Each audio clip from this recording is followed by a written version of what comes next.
todos, soy la maestra Irma Araceli Aburto López, imparto clases de Epidemiología y Salud Pública aquí en la carrera de Médico Cirujano de la FE Zaragoza. Les voy a hablar del tema de hipertensión arterial sistémica. Este tema es muy importante y es un problema de salud pública en el mundo y en México, por supuesto. Como les decía, la hipertensión arterial sistémica es un problema de salud pública en México y en el mundo. En esta presentación les voy a hablar de concepto, clasificación, epidemiología, factores de riesgo y prevención, es decir, tiene un enfoque en salud pública. Primeramente, ¿qué es la hipertensión arterial? Pues es un padecimiento multifactorial caracterizado por un aumento sostenido de la presión arterial sistólica, diastólica o ambas. Sin embargo, es importante que sepan pues, qué es la presión arterial. Recuerden que la presión arterial desde el punto de vista fisiológico es la fuerza que ejerce la sangre en las paredes de los vasos.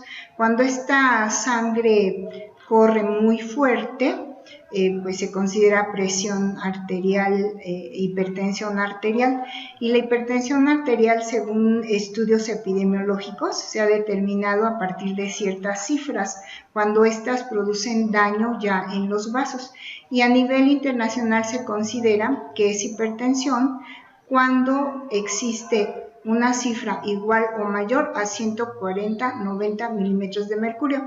Sin embargo, existe la Asociación Americana de Cardiología que lo considera un poquito, estas cifras un poquito más bajas. Entonces, eso se ha determinado por estudios epidemiológicos, sacan la media y con eso determinan qué es hipertensión arterial diastólica, sistólica o ambas. Entonces, la clasificación, les voy a presentar dos clasificaciones, la clínica y la etiológica. La clínica es muy importante porque nos habla de las cifras de tensión arterial. La tensión arterial óptima o normal es cuando tenemos menos de 120-80 milímetros de mercurio. Se considera ya prehipertensión cuando nosotros tenemos presión arterial subóptima, también llamada normal, o presión arterial limítrofe, y que también se le conoce como normal alta. Cabe hacer la aclaración que en otras clasificaciones de otras instituciones también se considera ya hipertensión cuando en algunos casos la presión arterial es limítrofe, y también para aquellos casos de pacientes que tienen insuficiencia renal, por ejemplo. Entonces eso ya es de especialidad. Lo que yo les estoy manejando es lo que se maneja en la norma oficial mexicana y la guía de práctica clínica. Entonces, la hipertensión arterial es por grados o por etapas, como le quieran llamar. La etapa 1 o grado 1 es cuando tenemos cifras de 140 a 159 y de 90 a 99 milímetros de mercurio. El grado 2 o etapa 2 de 160 a 179 y de 100 a 109 milímetros de mercurio. Y grado 3 o etapa 3 cuando tenemos más de 180 sobre 110 milímetros de mercurio. Eso fue la clasificación clínica. La clasificación etiológica también es muy importante. Recuerden que es importante esta clasificación porque dependiendo de la etiología, nosotros vamos a tener que dar manejo y medidas de prevención. Entonces, conocemos en este caso dos tipos. La primaria, que también se llama idiopática o esencial, no se conoce realmente la causa, y la literatura refiere, incluso en algunos libros de Latinoamérica, que representa el 65% de los casos, y en el caso de México, en algunos libros hablan del 85%, y en este caso de norma oficial mexicana y las guías de práctica clínica manejan del 90 al 95% de los casos. Es decir, no estudiamos bien los casos de hipertensión arterial.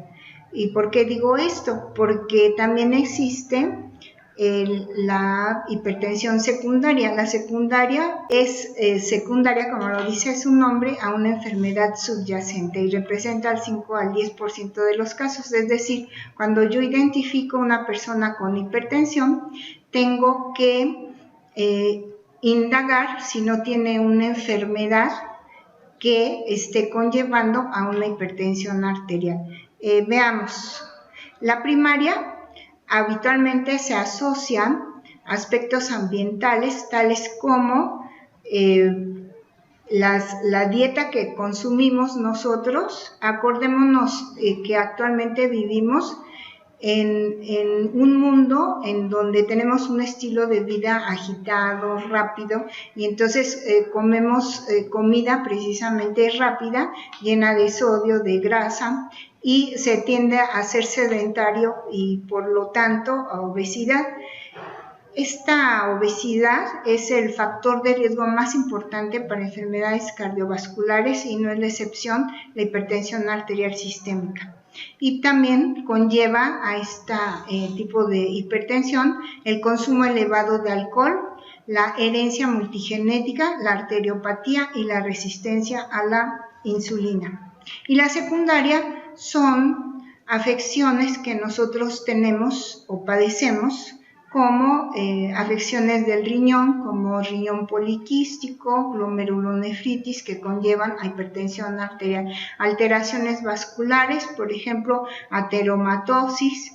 Tener una enfermedad isquémica hace que aumente la resistencia vascular y si ustedes revisan la fisiología van a ver que cuando nosotros tapamos un vaso aumenta la resistencia vascular y por lo tanto aumenta la presión arterial. También tenemos afecciones endocrinas como el síndrome de Cushing, el feocromocitoma, en donde podríamos tener alteraciones de adrenalina y noradrenalina y alteraciones pues vasculares en este caso, ¿no?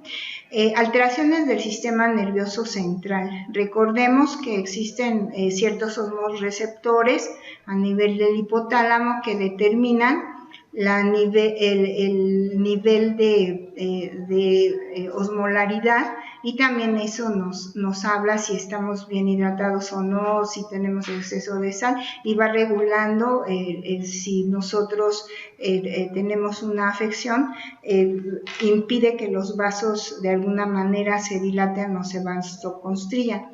También existe hipertensión secundaria inducida por medicamentos, por ejemplo, si ingerimos corticosteroides por tiempo prolongado, o inducida por el embarazo. Recuérdense que existe preeclampsia y eclampsia. En cuanto a la epidemiología, el rubro enfermedades del corazón, por la clasificación internacional de la enfermedad, existe en la 10ª revisión, en el capítulo 9, ahí se incluyen las enfermedades del sistema circulatorio, fiebre reumática, hipertensión arterial sistémica, enfermedad isquémica del corazón, enfermedad cerebrovascular e insuficiencia venosa periférica. Las enfermedades del corazón hoy en día son la primera causa de mortalidad a nivel nacional y en muchos otros países, y representa el 30% del total de todas las causas de muerte. El 30% representa la hipertensión arterial como causa de muerte. Por orden de frecuencia, en cuanto a la morbilidad, para el 2018 en los Estados Unidos mexicanos, es decir, en nuestro país, de mayor a menor, por cada 100,000 habitantes, la 10ª causa fue la hipertensión arterial sistémica, con 585,062 habitantes.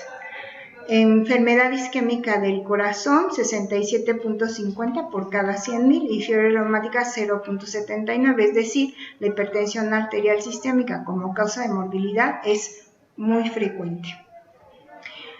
Hablemos aquí de la mortalidad de la enfermedad isquémica, pero asociada con enfermedad cerebrovascular e hipertensión arterial. Las tres se ven relacionadas. ¿Y por qué se ven relacionadas?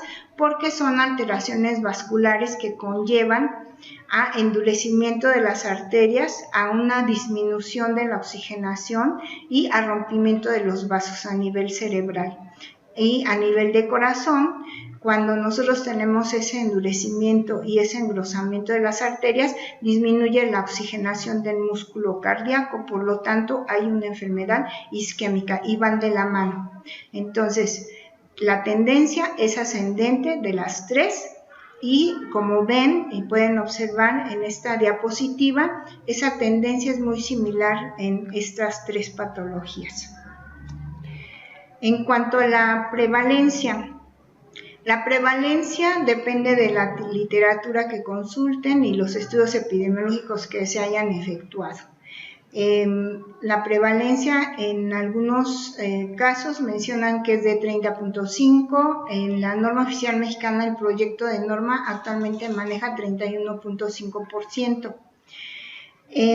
Es importante decir que en la encuesta nacional en salud 2018 no manejan prevalencia como tal, es decir, de los casos que tú detectaste en este momento, llámese hayan sido antiguos o actuales. Lo que hicieron en la encuesta nacional de salud 2018 fue preguntar si tenían conocimiento de si eran hipertensos o no, es decir, conocimiento previo de haber tenido hipertensión. Se hizo esa pregunta y en 2018 y el 22.4% de las personas dijeron que sí sabían que eran hipertensos. Sin embargo, cuando hacemos una detección, el 40% de la población desconoce que la tiene.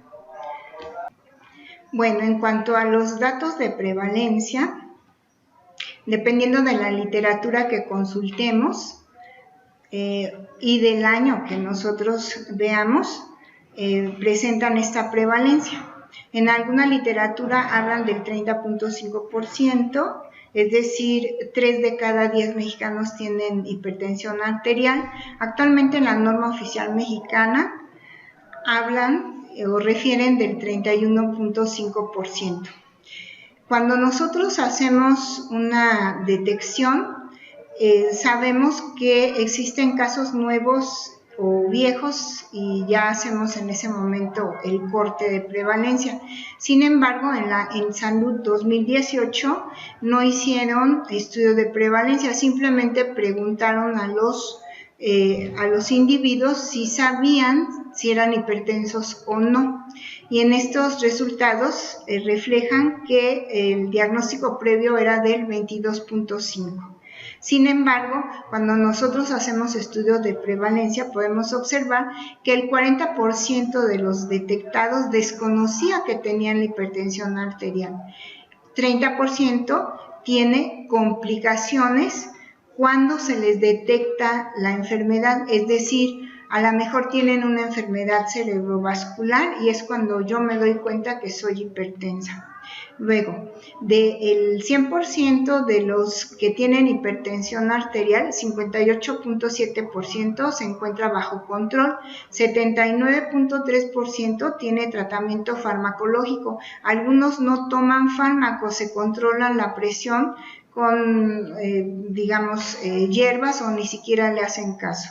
Y el 44.5% de la población que tiene hipertensión arterial consume más de 3 fármacos, es decir, no tienen control a la mejor. Bien, la población de 20 años y más con diagnóstico médico previo, para ambos géneros, también encontramos en la literatura que hay una discrepancia entre ella y de 2012 a 2018 para ambos géneros es de 16.6 a 18.4, hombres 14.1 a 15.3 y mujeres 18.5 a 20.9. ¿Qué quiere decir esto? Que la tendencia de la hipertensión arterial es ascendente en nuestro país como causa de morbilidad. ¿Cuál es la trascendencia? Pues que es letal, es una enfermedad silenciosa, dañina, que muchas veces no nos damos cuenta que la tenemos hasta que tenemos complicaciones o incluso la muerte.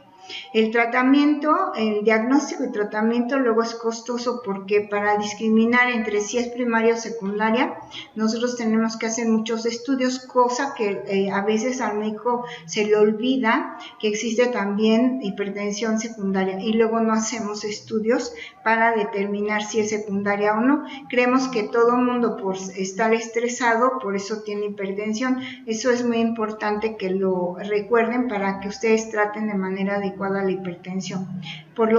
También hay costos elevados pues para la familia y para la nación, porque la gente luego deja de trabajar, es decir, hay pérdidas de horas trabajo hombre y hay secuelas también que dejan ciertas incapacidades, por ejemplo, tener insuficiencia renal, accidente cerebrovascular, insuficiencia cardíaca, tenemos alteraciones oftálmicas y demencia. Recuerden que una de las causas principales de insuficiencia renal es la hipertensión arterial. La principal causa de insuficiencia renal es la diabetes mellitus, pero la segunda es hipertensión arterial. ¿Por qué da la hipertensión arterial? Recordemos que en antaño esto no se daba tanto. La gente habitualmente vivía en zonas rurales más que en urbanas. En zonas rurales la gente acostumbraba a hacer ejercicio, iba a la faena, caminaba, molía en el molcajete, se levantaba muy temprano y hacía largas caminatas. Las mujeres llevaban a la mejor el alimento a sus esposos que estaban trabajando en el campo, es decir, había ejercicio físico. Sin embargo, y también la dieta, aunque también comían a lo mejor tamales con manteca, pues con el ejercicio el metabolismo se acelera y no había realmente tanto problema. En la actualidad, la mayor parte de la población es urbana, más del 60% en nuestro país es urbana, y esto hace que la gente se confluya en las grandes ciudades donde hay grandes distancias que recorrer y siempre para llegar al trabajo usamos medios de transporte, incluso para actividades que tenemos que hacer a 2-3 cuadras, a lo mejor tomamos una pecera, en lugar de usar, de caminar y subir las escaleras, usamos las bandas magnéticas para caminar y entonces caemos en el sedentarismo.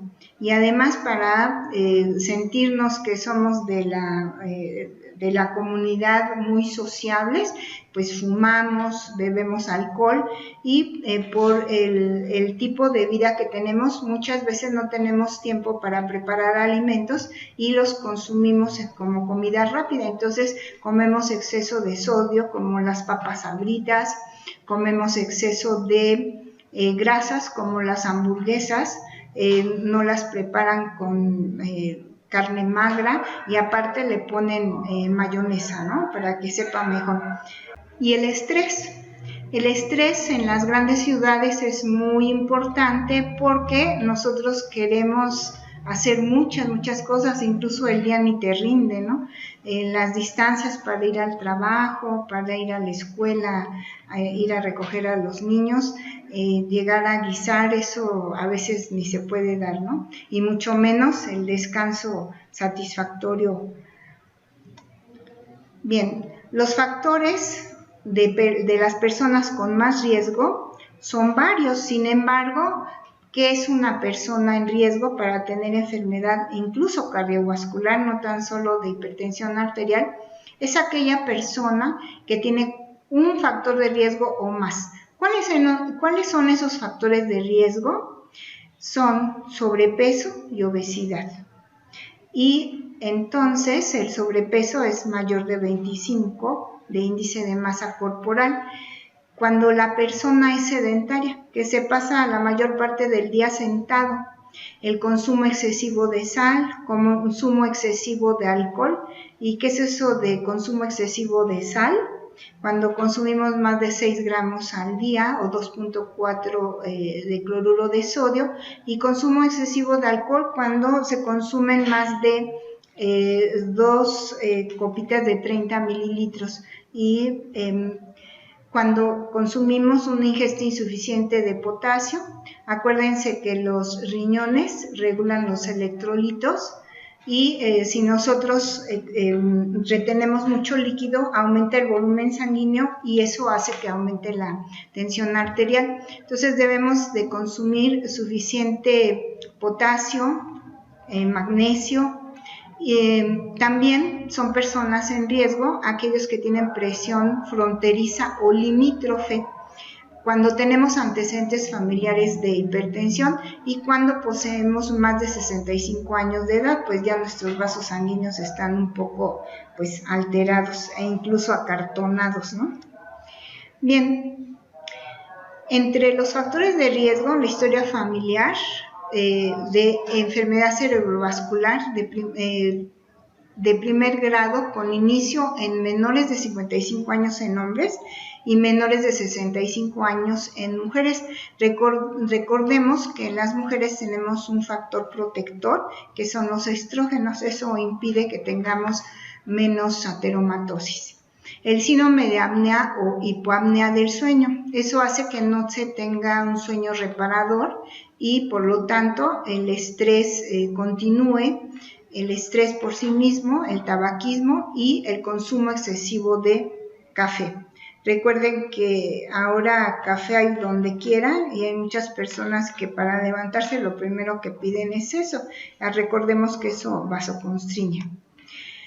¿Cuáles son los factores de riesgo cardiovascular considerados?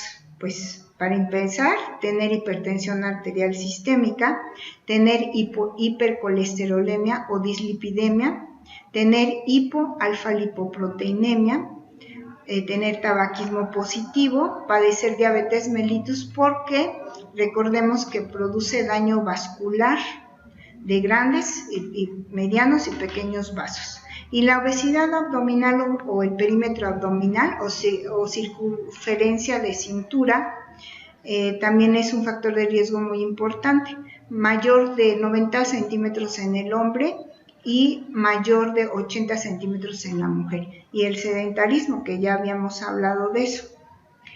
Los factores de riesgo también tienen que ver con hipertensión secundaria, ya hablábamos, asociada al embarazo, por ingesta de medicamentos, enfermedades del sistema nervioso, enfermedades cardiovasculares, por ejemplo, tener alteraciones del sistema renina-angiotensina, alteraciones del sistema natriurético auricular, tener afecciones en sí cardiovasculares, endocrinas y renales.